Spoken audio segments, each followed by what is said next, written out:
Hi guys, Bailey here. After watching the first 2 rounds of the NFR, it's really got something in my mind going, because it's something that's very important to me in understanding. It's the whole feel when a horse is running, and it makes me wonder how many barrel racers don't really understand what feel is, and they don't really feel when a horse is running. And it makes me wonder, do they really know what style of turn their horse has? If they're a butt dragger, if they're a front endy turner, or if their horse runs on top of the ground more instead of more of a four-wheel drive around the barrels. So it really has been making me think, because I'm watching these top 15 girls ride their butts off accordingly to keep their horses and themselves upright and safe. And I see a lot of barrel racers who don't understand that concept. They just go in there and run and they're done. I'm a type of one that goes home and I analyze my run. I watch it over and over and over. I play it in slow motion. I tear it apart. I can make a perfectly pretty, beautiful, fast run into complete, utter trash in less than 30 seconds because I just tear every single second apart of it. And I analyze all that. It's like I turn it into a ginormous puzzle and I put it back together and see my little mistakes that I've made to better myself, better my run, and to see why my horse did what he did in certain spots in my run, or why he didn't do something there that he normally does. And that's the whole part of feel. And it's really hard to explain feel to people because it's sort of like a sense. It's hard to explain a sense of something, like a sense of smell. If somebody has never experienced smelling something before, it's really hard to explain it to them because they've never experienced it. And so when somebody doesn't know what feel is, it's really hard to get them to understand it. But a very simple feel is when a horse, say the horse is on the right lead, you're going in a right circle, and then, wait, explain that wrong. Hold on. Okay, so the horse is going, you're going in a right circle, but the horse is on the left lead. That's going to be a very, very rough motion.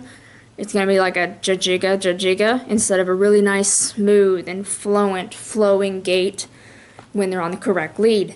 That is feel. If you feel that, you're doing good. That is feel. But it's very important when you're running as well to know what the horse is doing. I feel the front end of my horse and I feel the back end. I can feel what they're doing with their inside legs. I can feel what they're doing with their outside legs.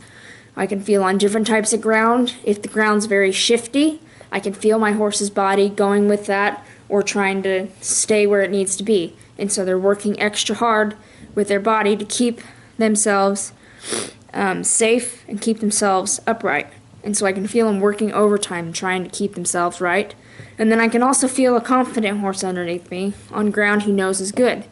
They just go in there and they work amazing. I mean, you can feel them just sit down, turn like their style, and just rock it out of there.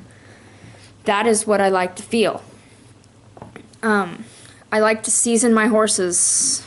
When seasoning them, I like to season them to different types of ground. So there's multiple stages for me in my training, and seasoning them to footing is one of the big ones.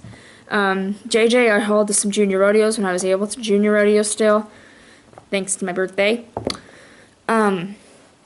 Because I found it very important that I wanted him to know more than just our ground and good jackpot ground. I wanted him to learn what complete trash was. Because if I'm going to go rodeo, or if I get in a situation where I enter up at a jackpot and I really don't want to pull out because it's a big entry fee or whatever, I want him to know how to handle it. Because if he is seasoned on different types of ground, he's going to know how to safety himself up and how to handle it. Whereas some horses, some jackpot horses, you take them to a rodeo and they just flat can't handle it because they've never ran on that different type of ground. It's a totally different feel of ground in certain arenas than when they're constantly running in the same arenas all the time. They get the comfortable feel for that ground so they know how to function in it. But when you take them somewhere else on a completely different type of ground, they're sometimes not really sure of what to do, and so there's a lot of slipping around, there's a lot of just squirreliness about him, when they're trying to figure out this ground underneath of them. And so I want to make sure my horses know where to put their feet when they're running on different types of ground. If they come across a challenging ground, I want them to be able to handle it. And so that goes like the different types of ground, like the NFR ground, that's a lot looser lately. And Lisa mentioned it, and I didn't even think about it. She said it felt a lot sandier. And with sandy or dry ground, there's nothing to it. Nothing. It doesn't, when something is dry, when ground is dry, obviously, a looser ground is going to be drier oftentimes, and it's going to be, or even sand can be very loose because there's nothing to it. It clumps, but then it just breaks apart as well. But with dry ground, it doesn't clump at all. And so when you picture a horse trying to get in the ground and grab onto something, they're not going to be able to grab onto something because that loose dirt is just going to move away from them like you kicking dust. It just goes where it goes. It has no substance to it, no weight. And that is what makes this ground at the NFR so slick, is because it seems to be there's a lot of loose ground, nothing to grab onto, and then something is hard underneath. There's some hard pan, I believe, on the bottom of it. And that is what's causing these horses to just slip, is because it's so slick in this combination. And so that's why you need to know these different types of ground and how the ground itself is going to shift and move. Wetter, a dirt clay mix that's wetter is going to be a lot stickier, and there's going to be a lot more grab to it than a drier dirt in general. And so that's why it's very important to have your horse familiar with these different types of ground, especially if you travel a lot.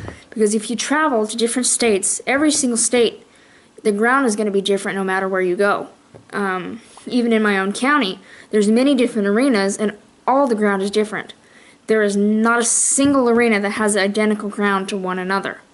And so it makes it challenging sometimes, for especially horses who are constantly ran in one arena. It makes it very hard for them to familiarize with different types of ground because they're so used to running on that certain arena.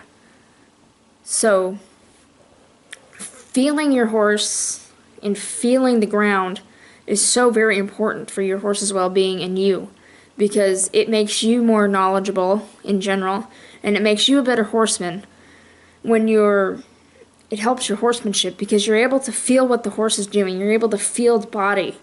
Whether their butt end is sliding, you should be able to feel that. If their front end is cupping and sliding, you should be able to feel that. If their hind end or leg sticks and it's really rough, you should be able to feel that. If you're not feeling what your horse is doing, you're not in tune to what they're doing, and you're bound to blame the horse for making a mistake that wasn't necessarily a mistake, but a precautionary measure the horse took to keep you safe, him safe, because the ground wasn't what he thought it was going to be, and so he safetied up.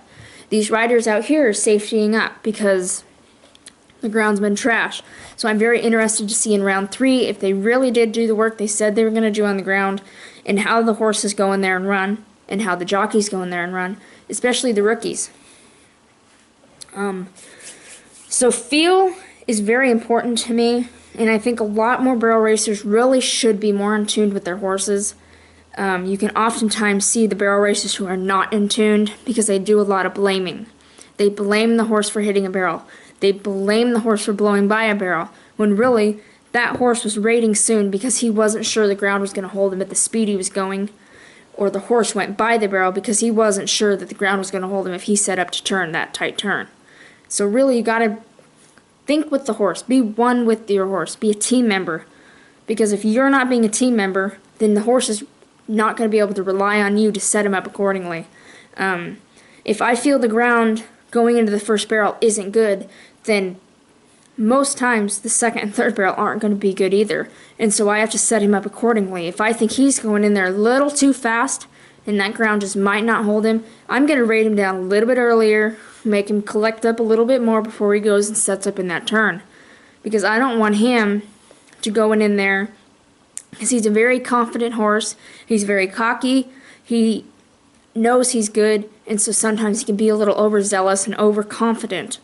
And so sometimes I need to take hold, and I'm so very grateful that he allows me to say, hey, I'm going to step in here, JJ. You're going to need a little bit of help, so just let me help you set you up for this turn so we can both stay safe. So you need, and if you don't understand the feel, find an experienced barrel racer who does, ask them about feel. Ask them about feeling the ground when a horse is running. And if they really do, if they're good at their job and they're in tune with their horse, they are going to know what feel is.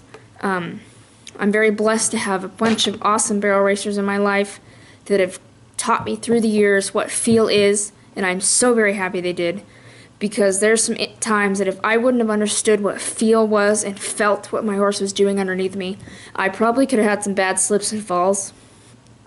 And so I'm very thankful, especially for my mom, who's basically my trainer, because she instilled a lot of basic fundamentals in me that I stick with today that are very important, that a lot of barrel racers don't even understand. So it's very important, and really, really get in tune, be one with your horse, which will help you in the long run, keep you and your horse both safe.